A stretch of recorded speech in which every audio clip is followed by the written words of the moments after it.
to the bottom in politics. So Donald Trump, who I criticize, it's already at the bottom. Well, okay, then your side. It's already at the bottom. But disagree. everybody wants Democrats to be holier than thou. Everybody wants the Republicans to play by one set of rules, and then they want Democrats to say, no, you can't do that. You said that you were better. You said that you were the nice guys. So you must run the race as the nice guy and let these guys literally dig into the graves. This is an insane proposition. Mamdani went 3 for 3 in Democratic primaries. The conservative reaction was immediate, too extreme, too progressive, too far left. Charles Blow asked the only question that mattered. Too extreme compared to what? The party that elected Trump, excused an insurrection, and spent years dismantling democratic norms without consequence? Welcome to the debate chase. Today we break down the panel that tried to make progressive wins a democratic liability. And the moment the double standard got named out loud, let's get into it. Mamdani flexing his political muscle and sending shockwaves through the Democratic Party. He went 3 for 3 on his endorsements in New York primaries last night. 2 of the candidates that he backed, they beat incumbents. It's just the latest primary to raise questions about the direction the Democratic Party's headed. The minority leader, Hakeem Jeffries, had this to say about Mamdani. Listen, the mayor and I agreed to strongly disagree about some of his endorsements, and he's got work to do in terms of the conversations that he's going to have with members of Congress. My panel's back. Liz Smith, there's a lot here. Where would you start in terms of what we should be reading into from these primaries last night? Democrats are pissed off. They're very angry at the status quo, very angry at what they believe is a feckless establishment that wasn't listening to them over the last few years that brought us Trump 2.0. They're mad about the cost of living. They're mad about political corruption. They're mad about, the fact that we're sending all this money over to Israel. And it's being taken out in different ways in different districts. So yes, we are talking right now about the DSA candidates or DSA adjacent candidates who won in New York. It's Democratic Socialists of America. Yes. Yeah. And that is a part of the story, right? And part of how Democrats in these very blue districts turned against the status quo and against the establishment was by electing these far left candidates. But another story that we should not discount from last night is 2 people who won. And I'm advisor to the bench, a group that is interested in and focused on recruiting candidates in swing districts. And 2 candidates of ours that won last night, Kate Conley in New York 17 and Nancy LaCour in South Carolina's 1st district. And let's pay attention to those districts because those are the districts that will actually dictate who controls the House. And let me tell you this, those candidates are also anti-status quo. They have no political background whatsoever. Kate Conley, one of the first women in special operations, 6 times deployed. Nancy LaCour in South Carolina, former Republican, who was one of the highest ranking women in the Navy. They don't look like politics. They don't sound like politics. There's nothing Hakeem Jeffries, Chuck Schumer, or even Zohran Mamdani about them. And that's why people like them. And in those districts, people turned against traditional Democratic politicians because they just think it's failing us. So here's the thing as I listen to you talk, right? Like the thing that I keep flashing back to is 2015, okay, when Republicans were headed for an election with an enormous number of candidates, and they had a party that was incredibly angry at their establishment. And what did they give us? They gave us Donald Trump. Right. Are Democrats on the same? I mean, they gave us somebody that completely blew up the status quo of the party and the country, for that matter. Look, if Darien-Lisa Avila Chevalier became the presidential nominee, yes. But right now, she is a congressional nominee in a very blue district. But we should, and again, I am not from the DSA wing of the Democratic Party, but I think, and I have great respect for Hakeem Jeffries, Speaker or Leader Jeffries, soon to be Speaker Jeffries, maybe. But I really think we do not do ourselves any favors when we just say, oh, it's a one-off. It's a one-off here. People are mad, and they're sending us like red blinking lights and saying, you need to listen to us. And if we don't listen to them, we're going to see more of this hostile takeover happening everywhere else. Well, listen, obviously Democrats are favored to take the House, but with gerrymandering, with the new congressional map, it looks a lot tighter than it's going to be. And to Liz's point, winning back the House runs through districts like Mike Lawler's, like New York 17. And Kate Conley is a very good candidate. But these elections in New York are going to make it a lot harder for these moderate centrists running against Republicans that need to win these seats. Republicans, the ads write themselves. I mean, this Chevalier, she couldn't be created by like a political operative on the right. We couldn't have come up with somebody who's so easy to attack. This is someone who's gone after Obama, Kamala Harris, called Joe Biden a rapist. Like the hits just keep coming from her. She's and Republicans are going to go into the midterms trying to paint every Democrat as part of this more extreme wing. I think it's going to be tough. Because she is where the heart and center of the party lies right now. I mean, that's where the enthusiasm is. I mean, to your point, yes, the establishment, everybody hates the establishment of both parties, and the dissatisfaction with the status quo runs across the board. The challenge is it's not, oh, you're being feckless. Like the elections last night to me, and especially the Goldman race, like the unifying thread of the Democratic Party being opposition to Donald Trump, like that dog doesn't hunt anymore. Like it is 100% where the animating force is on the DSA side, and it's specifically routed around called Gaza a genocide, focus on Israel. That is the animating passionate force. And there's some very dark conspiracies that kind of go from there that all have deep anti-Semitic roots. That's what's terrifying. I'm not trying to make light of this. I mean, Republicans will use her as the foil, but this scares the hell out of me for where our politics are going. Just quickly, it's an animating force in a few of those districts. It's not an animating force in South Carolina's 1st district, nor in New York 17th. It was an animating force in the Democratic convention in Michigan. Oh, yeah. I mean, let's start with what actually happened, because the conservative framing required ignoring the most obvious explanation.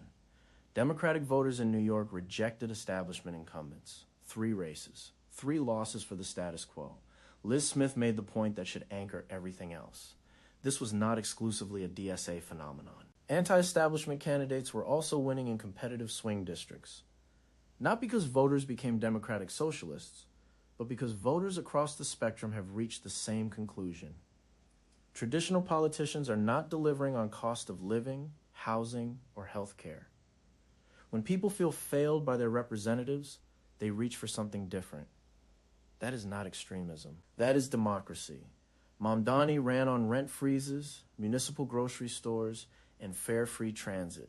Not abstract ideology, but material interventions aimed at the specific pressures driving voter frustration.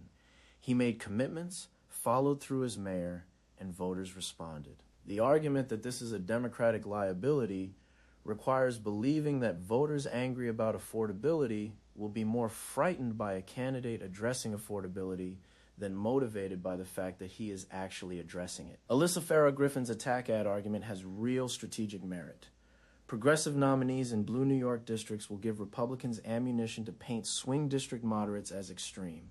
That math is real in competitive suburban seats. But the solution, discouraging progressive primary victories in deep blue districts to protect moderate incumbents elsewhere, is an argument for overriding what Democratic voters in those districts actually chose. They made their decision 3 times. That tension deserves honest acknowledgement rather than being collapsed into a warning about electability. The conservative co-panelists' concern that opposition to Trump is no longer the sole unifying Democratic thread was stated as a warning. It is actually a sign of health. A coalition that can only define itself against one person is a reaction, not a movement. Democrats developing an affirmative vision around housing, healthcare, wages, and transit is what a functioning opposition party is supposed to do. The shift from anti-Trump energy to pro-policy energy is not a vulnerability.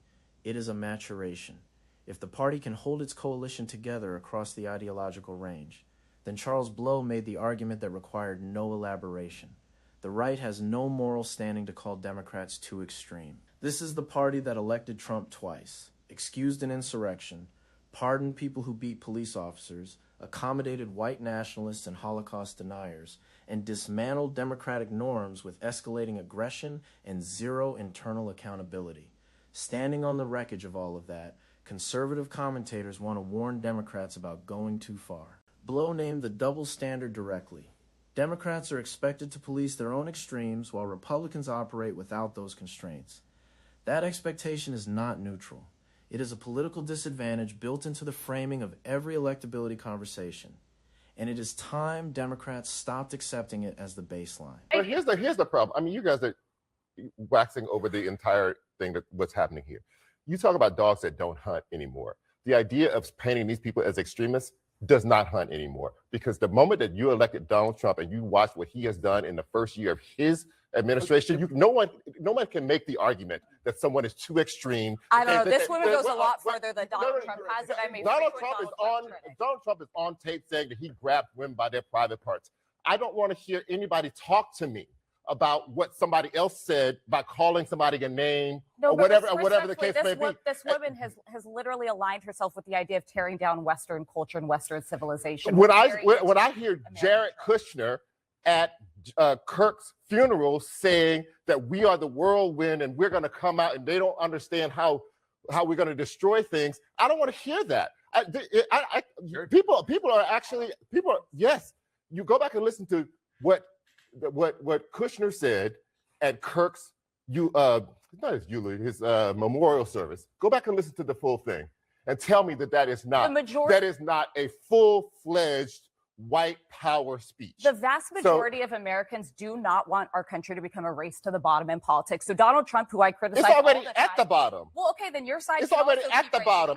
But everybody 40 wants Democrats to be holier than thou. Everybody wants the Republicans to play by one set of rules, and then they want Democrats to say, no, you can't do that. You said that you were better. You said that you were the nice guys. So you must run the race as the nice guy and let these guys literally dig into the graves. This is an insane proposition. It's an insane thing to say. I think that we're hearing Charles channel some of the anger that we've been talking about here. I do think I want to just briefly show you what the mayor of New York, Zohran Mamdani, posted after his three candidates won over the objections of many people in the Democratic establishment. Just take a look at what he posted. There's a lot of people that have a lot of negative stuff to say. There's a lot of people who have a lot of opinions. But when you prove them wrong, you really don't have to say shit to them. Jalen Brunson at the next parade. All right, coming up next year in the arena. What this panel ultimately revealed is a fight over who gets to define normal. The conservative argument is that progressive primary wins represent an alarming shift away from the center, the progressive argument. And the one the voters in those three districts made with their ballots is that the center has been failing them for long enough that they stopped waiting for it to fix itself. Charles Blow was right that the double standard is the story. Democrats are perpetually asked to prove their moderation, to distance themselves from their most energetic wing, to reassure suburban voters that they will not go too far, while the party across the aisle has spent years testing every limit of democratic governance without being asked to prove anything except loyalty to one man. At some point, the asymmetric accountability that the political media applies to the two parties stops being a neutral observation and starts being a political choice. The question for Democrats is not whether they can survive being called extreme by a party that housed Nick Fuentes. The question is whether they can build a coalition around material conditions, housing, healthcare, wages, transit, that is broad enough to win and specific enough to govern. Mamdani's 3 for 3 says the energy exists.